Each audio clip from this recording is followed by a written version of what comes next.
saya Rati Arianti dengan NIM 2336007 dari Prodi Sistem Informasi Fakultas Ilmu Komputer. Nah, di sini saya akan mencoba mengerjakan soal di QM for Windows pada poin linear programming. Nah, contoh pertanyaannya sebagai berikut. Pada sebuah perusahaan mebel memproduksi 3 jenis produk, yaitu kursi, meja, dan juga lemari. Setiap produk memerlukan 3 jenis bahan baku, yaitu X, Y, dan Z. Keuntungan per unit dari masing-masing produknya yaitu kursi memperoleh keuntungan 50.000, meja memperoleh keuntungan 60.000, dan lemari memperoleh keuntungan 40.000.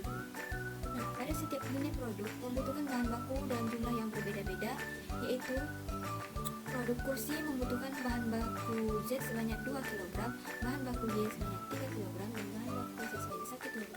Meja membutuhkan bahan baku X sebanyak 1 kg, bahan baku Y 2 kg, bahan baku Z sebanyak 2 kg. Yang ketiga ada lemari.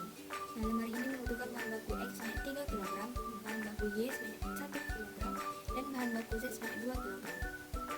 Nah, pada perusahaan ini memiliki ketersediaan bahan baku pada setiap harinya, yang mana bahan baku X tersedia 100 kg, bahan baku Y tersedia 120 kg, dan bahan baku Z sebanyak 80 kg. Nah, pertanyaannya, berapa banyak unit dari masing-masing produk yang harus diproduksi setiap hari agar keuntungan yang diperoleh perusahaan maksimal? Nah, kita akan memulai pada linear programming. Pertama kita masukkan ini judulnya. Kita buat di sini mebel, perusahaan mebel. Kita buat di sini perusahaan mebel. Nah, kita memiliki 3 kendala dan juga 3 variabel. Oke, kita klik oke. Nah, sekarang kita akan mengisi tabel-tabel ini seperti yang ada pada pertanyaan yang saya bacakan tadi. Di sini kita juga bisa untuk mengganti nama variabel dan juga nama kendalanya. Nah, sebelum itu, apa sih linear programming itu? Linear programming itu ialah suatu metode matematika yang digunakan untuk mencari solusi optimal, nilai maksimum atau nilai minimum dari suatu masalah yang dapat dinyatakan dalam bentuk model matematika linear.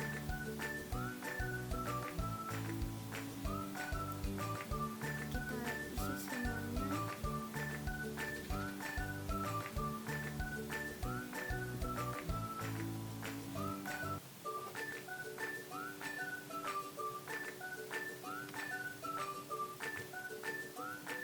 Jika telah terisi semuanya, kita akan masuk pada solution.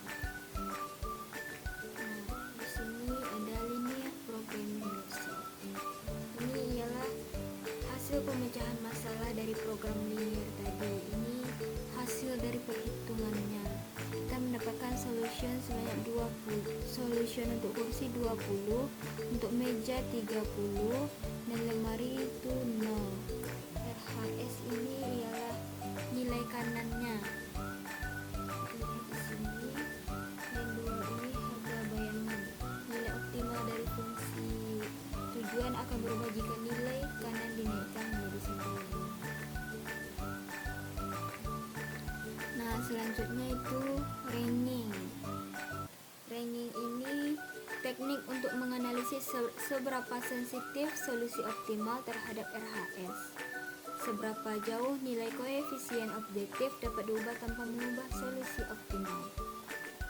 Nah, di sini ada value. Value ini nilai optimal dari masing-masing variabel. Kita mendapatkan nilai kursi sebanyak 20, meja 30, dan lemari 5. Reduce cost ini seberapa banyak koefisien objektif dan variabel yang harus ditingkatkan. Jika variabelnya telah menjadi 0, berarti variabel ini telah optimal. Original value ini nilai asli dari koefisien objek. Lower bound dan upper bound itu nilai batas atas dan juga batas bawah. Dual value ini seberapa banyak nilai optimal yang akan berubah jika RHS dalam kendala kita naikkan menjadi 1 unit.